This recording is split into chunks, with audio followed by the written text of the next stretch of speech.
Ready start.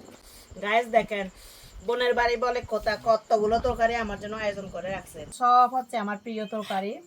এই যে দেখেন গরম গরম মিক্স লাউ শাক, মিষ্টি কুমড়া শাক, আর এটা হচ্ছে কাপ্তা লেগের টাটকা মাছ, চুয়াল মাছ। আর এই যে দেখেন গাইস এটা হচ্ছে শামুক। এই যে শামুকের ভিতরে যে অংশ থাকে এটা হচ্ছে তার মরিচ দিয়ে করা হয়েছে, গডিয়ে বলি আর কি আমরা।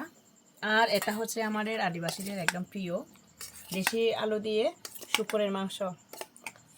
আর এটা হচ্ছে হাঁসের ডিম বাজে। এই যে আজকে হচ্ছে রাতের খানা। এই হচ্ছে না জলে না না ওই যে আমার বোনের ছেলে আর ওইদিকে জামাই সবাই মিলে খাচ্ছি।